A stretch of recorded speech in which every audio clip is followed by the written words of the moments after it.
A história de todos nós.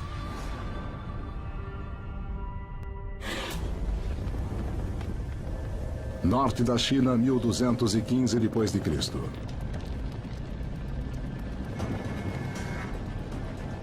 Os mongóis estão chegando. 50.000 guerreiros. O maior exército de cavalaria do mundo. Seu líder, Gengis Khan. Um dos comandantes mais sanguinários da história humana. Seu alvo, Chung Chu. Hoje Pequim, a capital da China. As cidades são importantes na história da humanidade. São centros de poder, aprendizado e riqueza. Eles precisam se proteger. Chung Chu tem 30 quilômetros de muralhas com 12 metros de altura. Mesmo assim, está vulnerável ao ataque.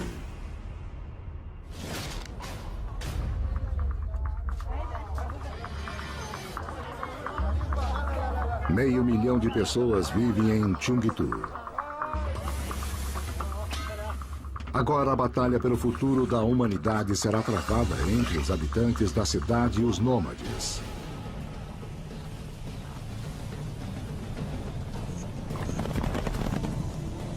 Gengis Khan, filho de um chefe tribal. Seu pai foi morto. Ele foi mandado para o exílio. Se você sobrevivesse a uma infância como a de Gengis Khan, você iria ter um peso sobre seu ombro. Você iria querer provar para todo mundo que eles estavam errados. Você iria querer provar que você sabia o que estava fazendo. Você iria querer provar que você era a criatura mais malvada de todas. Ele escapou de seus captores e lutou para chegar ao topo. Uniu os mongóis. E começou uma campanha de conquista que iria mudar o mundo. A chave do seu sucesso. O cavalo. Domesticado 5.000 anos antes na Ásia Central. Os cavalos expandiram as fronteiras da humanidade.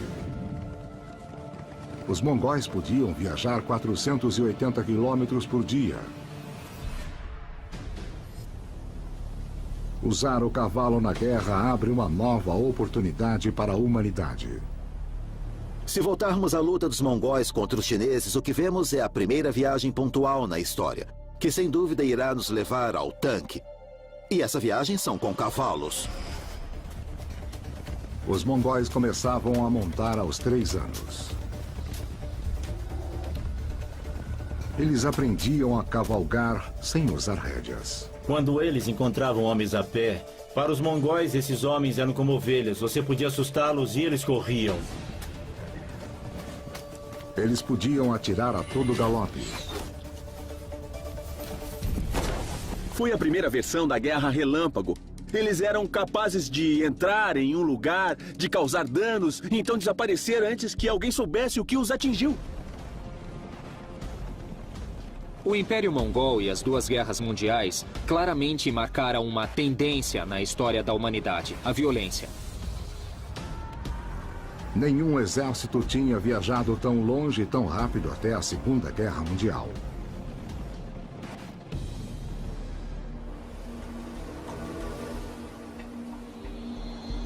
As mudanças climáticas foram uma das chaves da história humana.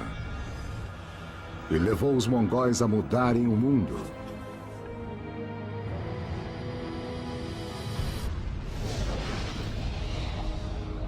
A 150 milhões de quilômetros da Terra.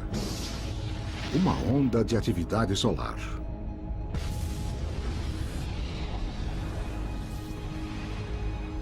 Explosões radioativas atingem o planeta.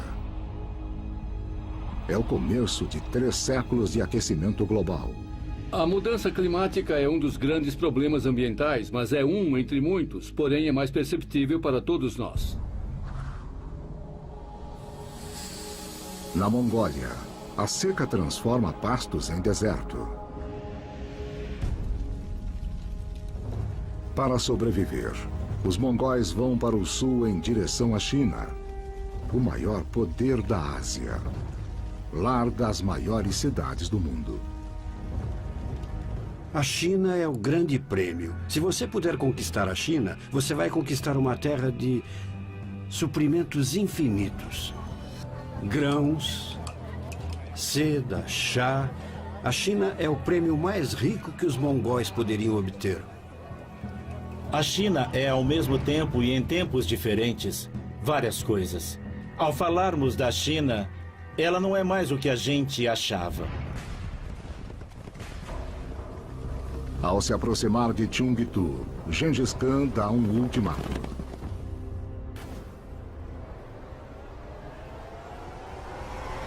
Se render ou morrer. A crueldade mongol é legendária. Prisioneiros são decapitados. São feitas torres de crânios humanos. Crianças são massacradas. Eu imagino alguém olhando da cidade, olhando sobre a muralha, aquela multidão enorme de mongóis vindo na sua direção. Eu acho que imediatamente você se perguntaria: por que eu ainda estou nessa cidade? Eu preciso ir embora ou eu vou morrer?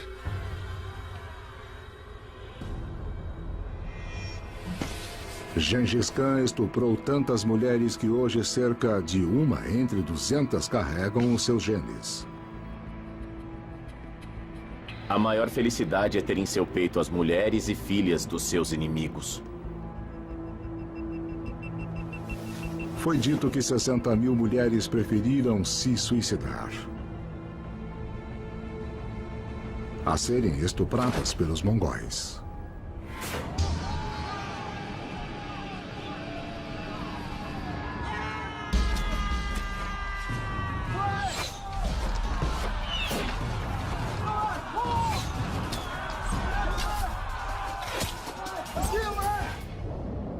Seus cavalos levavam os mongóis até os portões das cidades, só até ali.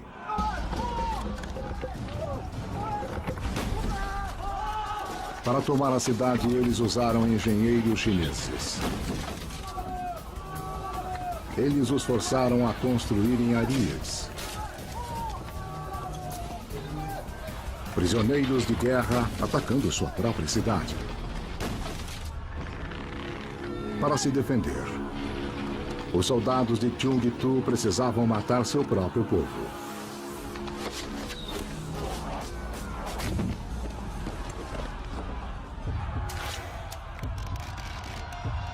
Se o portão quebrasse, a cidade caía.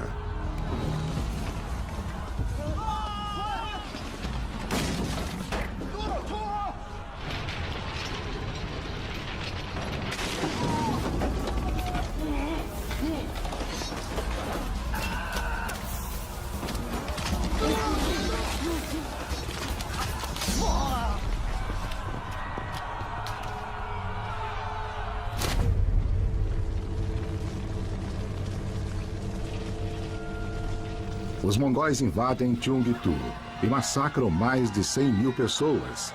Daí ateiam fogo à cidade. Os mongóis eram uma força militar inacreditável. Se eles tinham um alvo que queriam tomar, nada ficava em seu caminho. Uma testemunha ocular relata: A terra estava cheia de gordura humana. em sua época, dizem que Gengis Khan foi responsável pela morte de 40 milhões de pessoas, tanto quanto Adolf Hitler. Em 25 anos, ele conquistou mais terras do que Roma em 400 anos. 16 milhões de quilômetros quadrados. Até agora, o maior império da história humana. O segredo do seu sucesso: comunicação.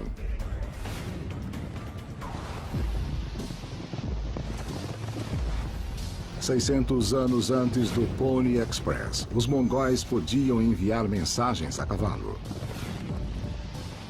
Através de uma área 2 vezes maior que os Estados Unidos.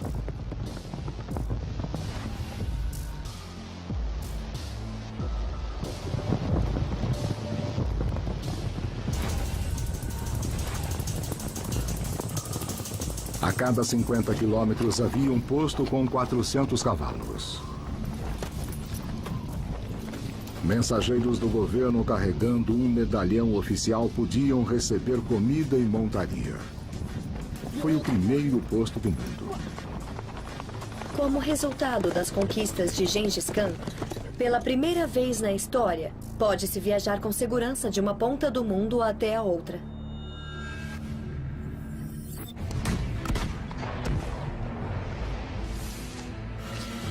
Papel, escrita e pólvora vão do Oriente para o Ocidente. E são a chave do futuro da humanidade. Mas, ao mesmo tempo, o matador está à solta, que irá exterminar metade da população da Europa. A humanidade irá travar sua maior batalha com seu maior inimigo, a doença.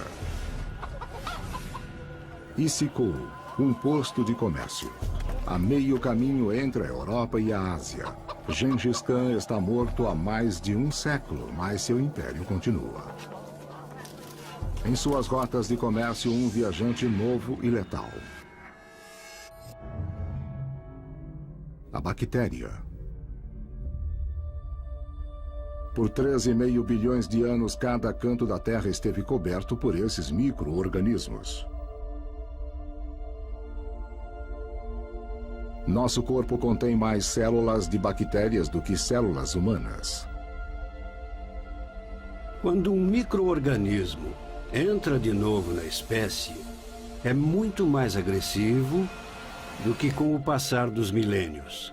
O micro-organismo não está interessado em matar a pessoa.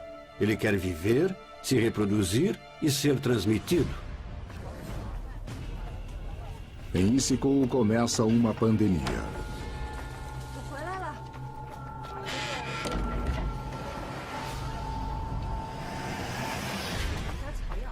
Uma das primeiras vítimas registradas é Kutulok. Casado, cristão, morrendo. Os remédios caseiros de sua esposa não funcionam.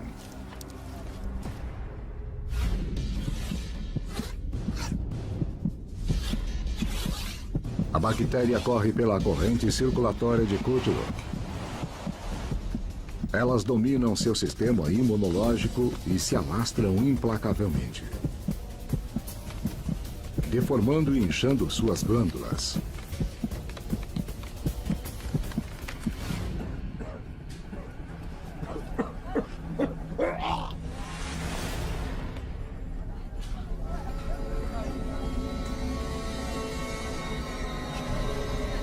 A pele tem feridas cheias de pus. Os bulbos. A peste bubônica, que passa de um para outro por um transportador quase invisível. A pulga. Seu alimento é o sangue. Quando ela pica, libera a bactéria da peste na corrente circulatória.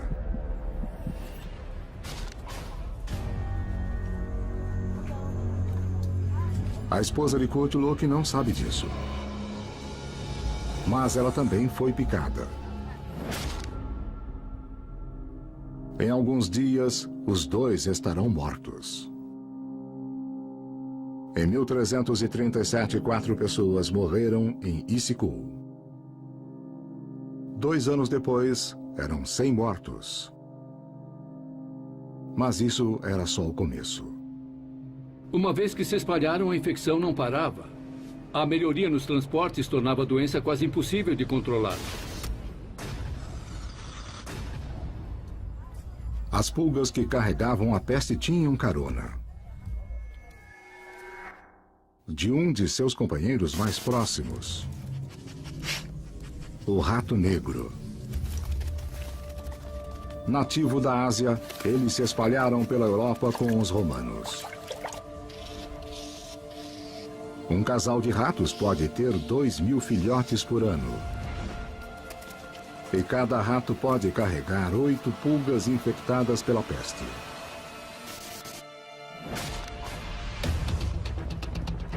Os ratos negros infestaram a carga que era levada pelas rotas comerciais dos mongóis.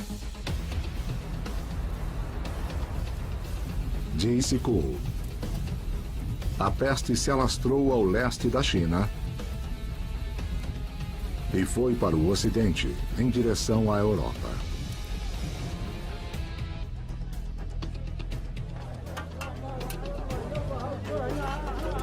Cafa, no Mar Negro. Um porto próspero, na divisa do Oriente com o Ocidente. Controlado pelos mercadores italianos.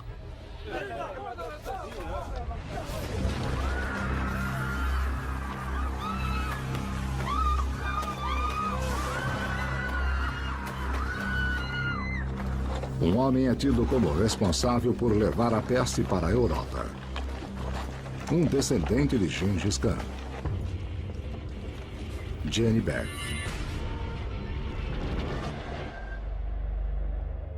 Ele assassinou o próprio irmão para ter o poder.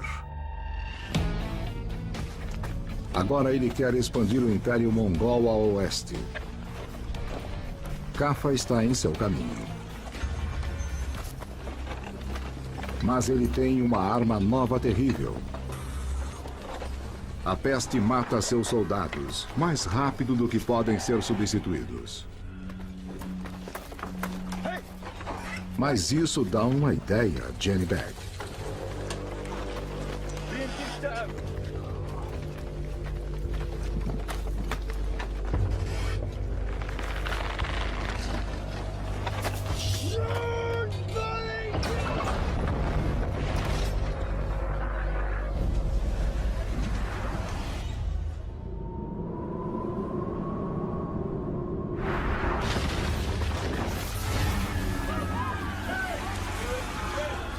Seus homens mortos serviriam de munição.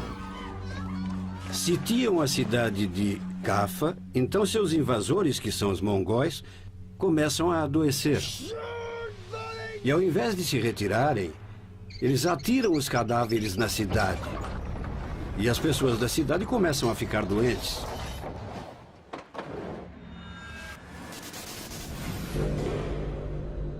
Armas biológicas são tão letais que elas foram banidas em 165 países, incluindo Rússia e Estados Unidos. Mas ainda restaram armas biológicas suficientes para acabar com a humanidade imediatamente.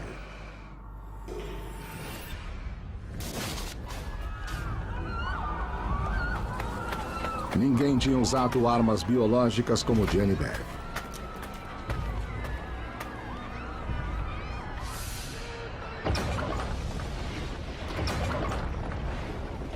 Um cronista escreveu: O que parecia ser uma montanha de mortos foi jogada na cidade. Os corpos apodrecendo infectavam o ar. O mau cheiro era insuportável.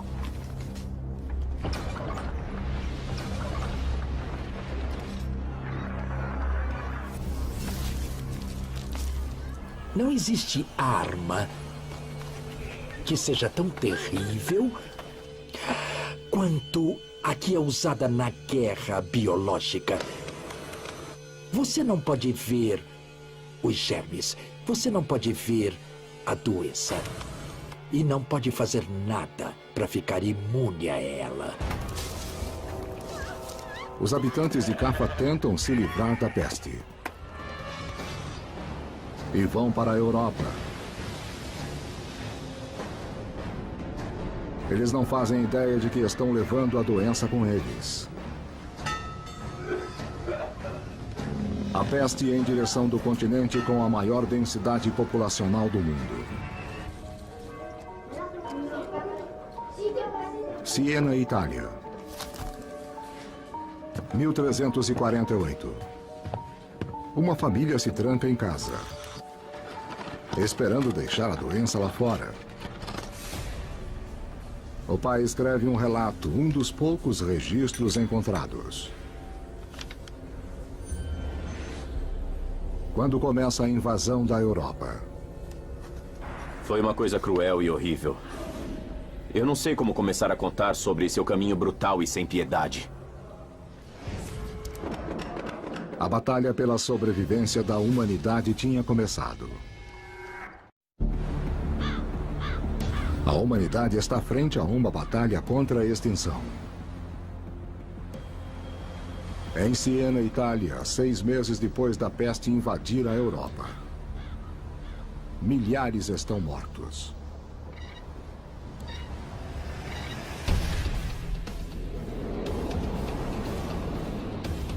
Agnolo de Tura. Um homem de negócios local, o cronista da cidade. Confina sua família dentro de casa.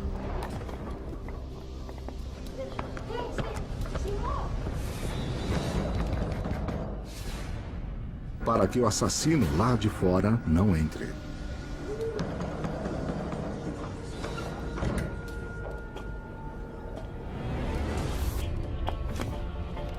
Agnolo usa fogo e fumaça para afastar a peste. Ninguém suspeita que ela é levada por ratos.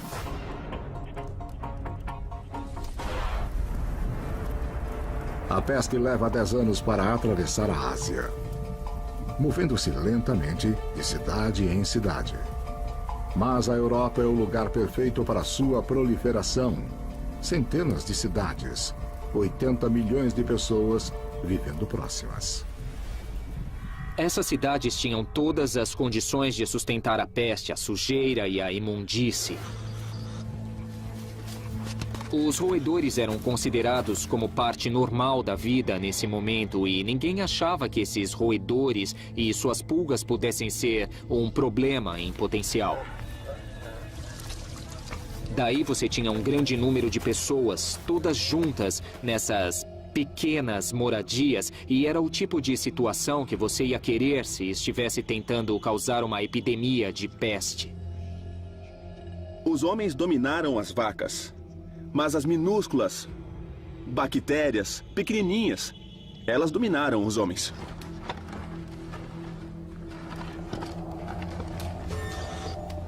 A peste entrou no lar de Agnolo. Infectou sua esposa, Nicoluccia. Se você nunca viu a peste bubônica, é muito grotesco. Forma-se uma grande pústula roxa. Cria um trauma psicológico, um estrago, um medo incrível. Agnolo tenta qualquer coisa, tudo o que podia. Vomite regularmente aos primeiros sinais de doença. Beba um copo de sua urina 2 vezes por dia. Agora, eu gostaria de falar sobre o valor que o pânico pode ter na sociedade. Aplique um unguento no bulbo feito de mel, ovo e óleo de escorpião para retirar o veneno. Aplique morcegos. Finalmente, o doutor em peste. Seu capuz cheio de ervas para proteção. Seu tratamento: drenar a doença para fora da vítima.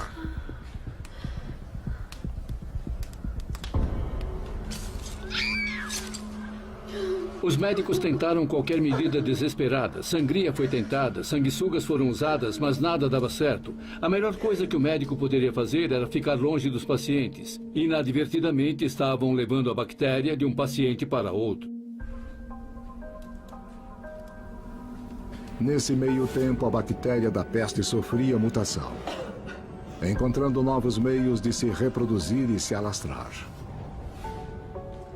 Elas não precisavam mais serem carregadas pelas pulgas. Eram levadas pelo ar.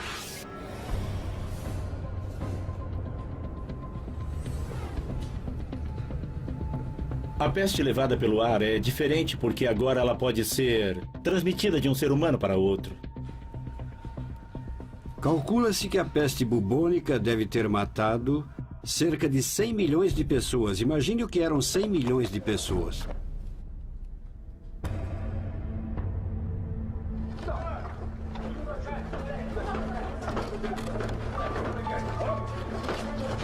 Em 6 meses, 31 mil pessoas, 60% de Siena foram dizimadas.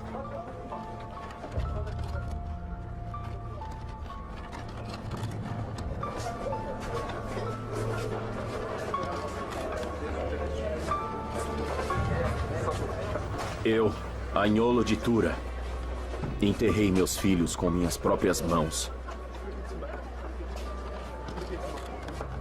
Não tinha ninguém para chorar suas mortes, porque todos esperavam sua própria morte.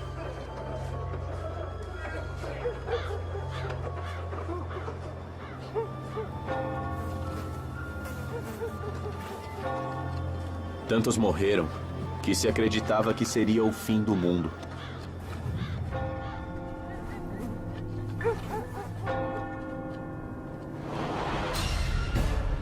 A verdade é que nossa espécie é um dos organismos mais vulneráveis que existem. É só deixarmos de lado tudo que tem a ver com a tecnologia, incluindo tirar nossas roupas, e veremos como passamos uma noite ao relento. Mesmo aqui na cidade do México, por exemplo. Ao fim dessa noite vamos nos sentir muito mal, e ao final de uma semana, muitas pessoas provavelmente ficarão doentes e vão morrer. Agora o desastre testará a fé da humanidade. Avignon, França. Lar do Papa Clemente VI. Um dos homens mais poderosos do mundo. Controlou grandes exércitos e uma enorme riqueza. Quando a peste chega a Avignon, as pessoas esperam que o Papa venha em sua salvação, que peça, que fale com Deus para deter a peste. Mas Clemente VI não pode deter a praga. Ela devasta Avignon, matando 1.300 pessoas em um único dia. O Papa Clemente VI compra um campo e enterra 11 mil pessoas. Mas não é suficiente. Ele tenta uma solução radical. Ele consagra o rio Ródano como um cemitério flutuante.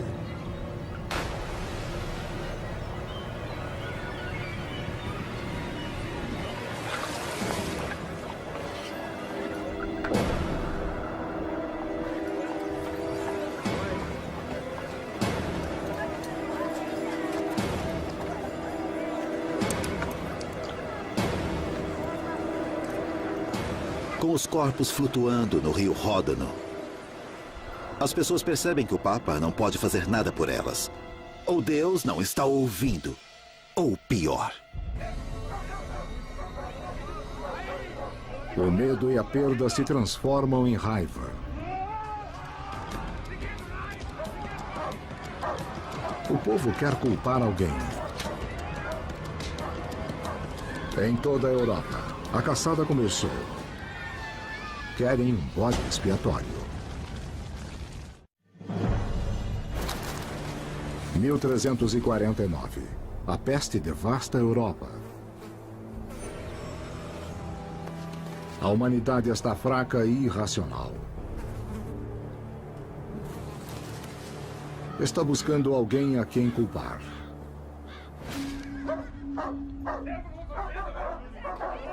Estrasburgo, Alemanha. A peste ainda não chegou aqui. Ainda. Mas os boatos se alastram mais rápido do que a própria doença. Uma conspiração diabólica. Dizem que os judeus estão envenenando a água potável. Era a Idade Média antes da Revolução Científica e do método científico. Era um mundo cheio de superstições, raiva, confusão e, infelizmente, Tudo isso levava ao preconceito. Desde o século VI a.C., quando sua terra natal foi conquistada, o povo judeu criou várias comunidades por todo o planeta. Hoje, 26 países têm uma população de mais de 10 mil judeus.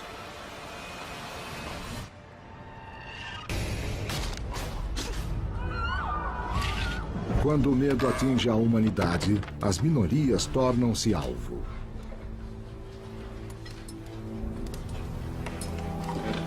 As autoridades de Estraburgo tentam proteger os judeus colocando guardas em suas ruas.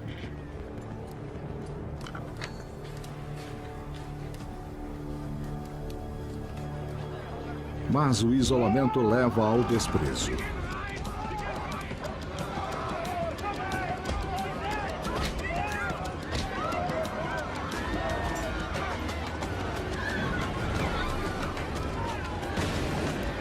A multidão faz a lei com suas próprias mãos. –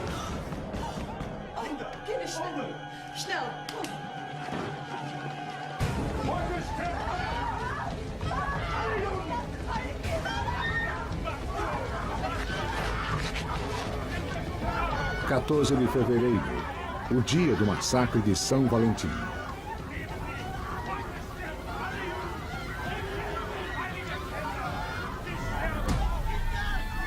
Os judeus de Estrasburgo podem escolher se converter ou morrer.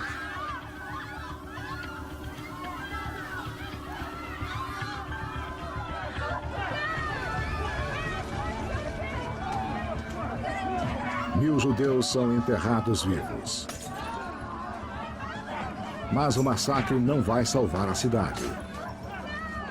5 meses depois, a peste chega, fazendo mais 16 mil vítimas. Em toda a Europa, grandes cidades estão desertas. Uma testemunha ocular relata: as lojas foram fechadas. Há poucas pessoas. Um grande silêncio está presente em todo lugar. Considere o que fomos e no que nos tornamos. Éramos uma multidão. Agora estamos sozinhos. A humanidade impotente se rendeu a uma pequena bactéria. Na Ásia e na Europa, a peste matou mais de 50 milhões de pessoas em 15 anos. Mas o isolamento pode nos proteger.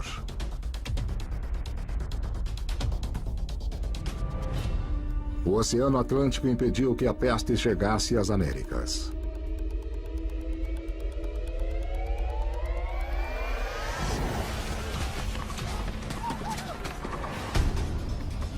Geralmente, o futuro da humanidade está nas mãos de líderes visionários.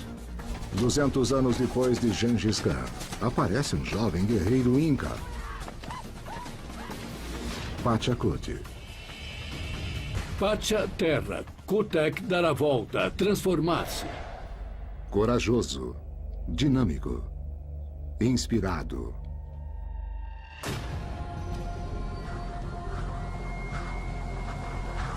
A visão do Deus do Sol em uma batalha poderosa que iria criar o Império dos Incas.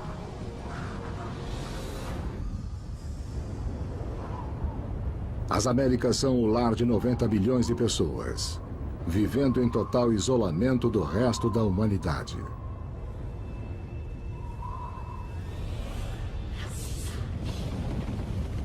Nesse mundo novo não há cavalos. Eles foram caçados até a extinção.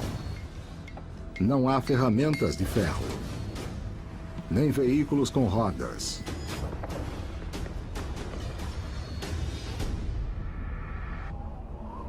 Mas o segredo da vida nos Andes está na agricultura em alta altitude.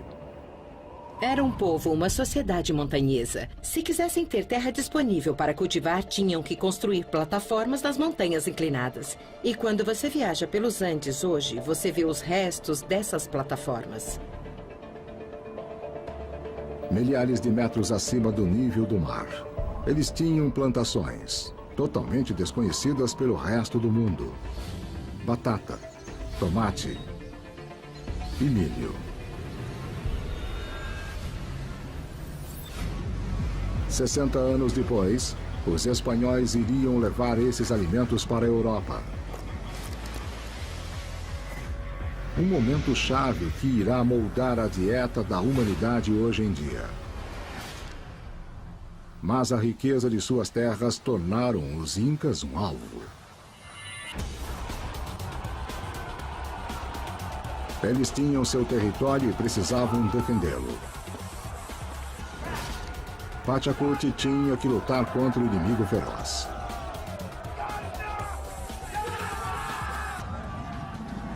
Liderado por um rei morto. A história da humanidade é moldada por homens predestinados.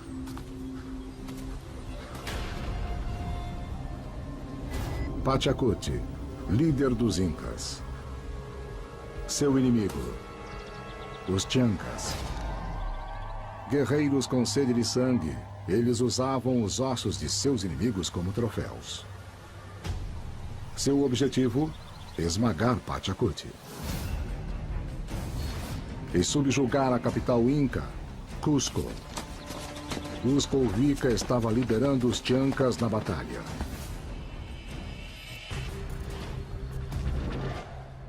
Poderoso, impiedoso e morto. Em vida, ele iniciou o reinado Chanca de terror. Na morte, ele fala através de seus sacerdotes. Nos Andes, os ancestrais estão muito mais presentes na vida das pessoas. E os mais importantes são mumificados. Muito antes dos egípcios, o povo da América do Sul preservava seus mortos.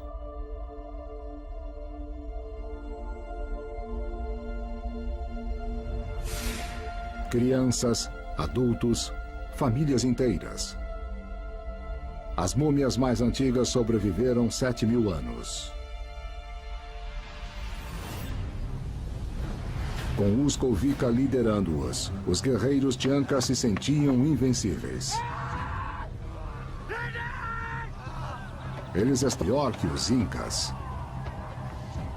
Não levavam prisioneiros, mas Pachacuti tinha um plano. O objetivo era capturar o corpo mumificado do seu inimigo. Se sobrepujassem Cusco Rica, a vitória seria deles. Ele acredita em algo mais poderoso do que Cusco Rica.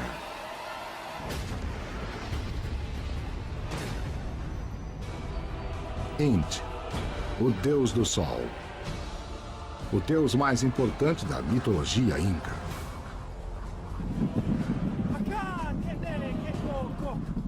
Na noite anterior à batalha, Inti aparece a Pachacuti em um sonho e promete a ele uma vitória gloriosa.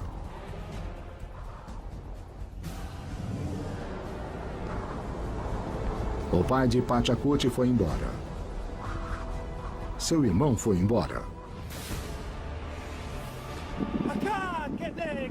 Ele escolheu ficar e liderar os Incas na batalha.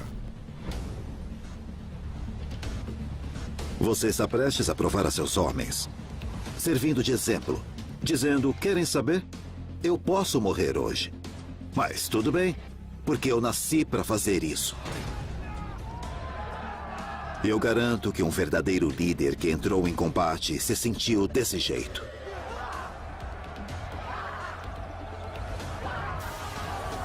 Pachacuti provoca os Chancas, alimentando sua ira.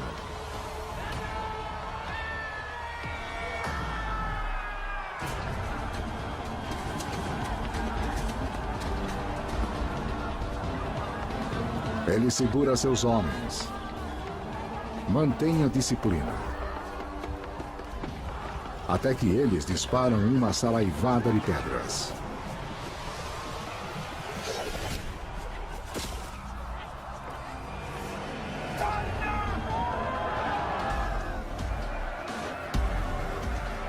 Pachacute se movimenta. Quando os Chancas estavam sitiando Cusco, grande parte dos líderes havia fugido.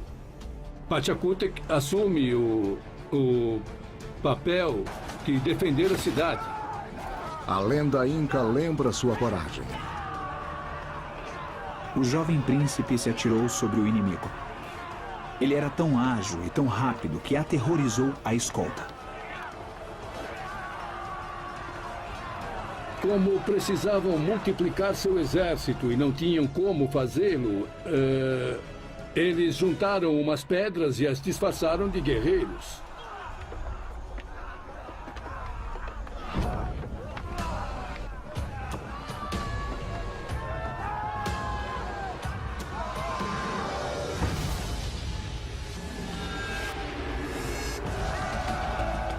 Os Chancas, vencidos. Pachacute irá criar o maior império jamais visto nas Américas. Embora fossem sociedades militares expansionistas, o sistema armado é diferente de uma ordem imperial. E vou chamar com o nome que eles lhe davam, Tawantinsuyo, que quer dizer os 4 lados do mundo. Nos dias modernos, Chile, Bolívia e Peru se uniram sob a norma inca. E uniram seu território. Uma rede de trilhas que se estende por 40 mil quilômetros sobre um dos terrenos mais acidentados da Terra.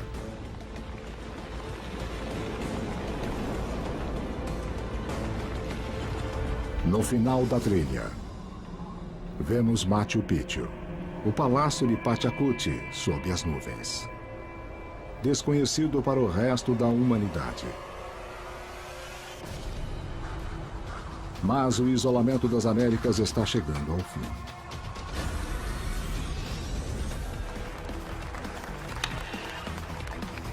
Na Europa, os sobreviventes da peste vão reconstruir tudo, iniciando uma nova era de conquistas e exploração. Que irá levá-los a descobrir o novo mundo.